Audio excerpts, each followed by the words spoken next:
Senator Scott, please. Thank you. I sympathize with what Senator Warren is saying. I mean, it's hard to figure out what the budget should be, and so there ought to be a way where we hear everything and then try to make a decision. So, thanks for what you do. Can you just talk about first off, you watch all the stuff that China is doing, and we clearly the public should know, the fentanyl coming across the border, the Chinese spy balloon, their surveillance with DJI drones, they got TikTok and all that stuff.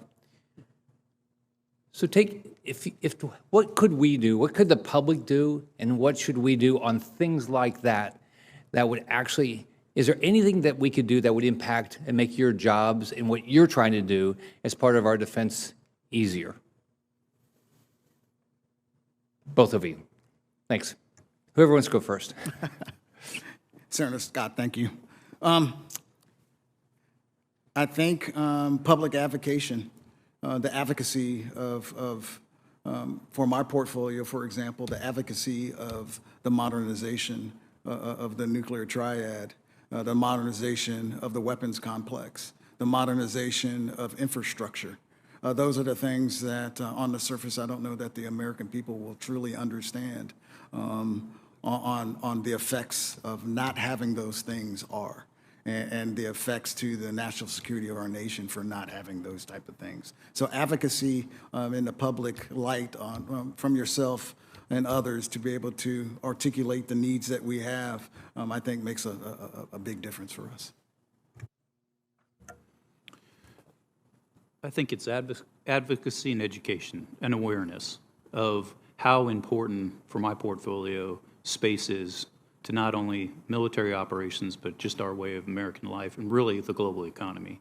So I think, as we watched the Artemis I launch here not too long ago, and we see the excitement of going back to the moon and beyond, I think that really has motivated the American public and the world for that matter that we're going back to the moon and beyond.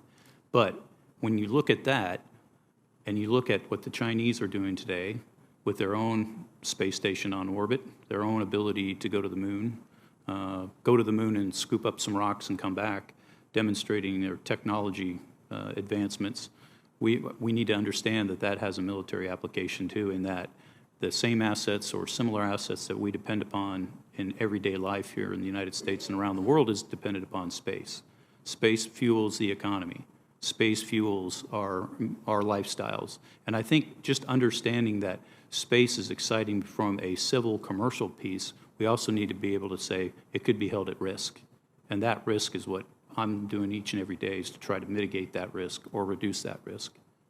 So how can you, or how can we, or how can the Biden administration, any of us, take what we watch what China is doing every day that we all get to see, right, to do a better job of explaining what we need to do on nuclear deterrent and what we need to do on space? How can we put those together where the public will get it? Because you're right, it's going to be, we got to advocate for this stuff. If the public doesn't believe in it, it's going to be hard for us to get the money to fund it, right? Because we represent the people in our state. So what should each of us be doing better?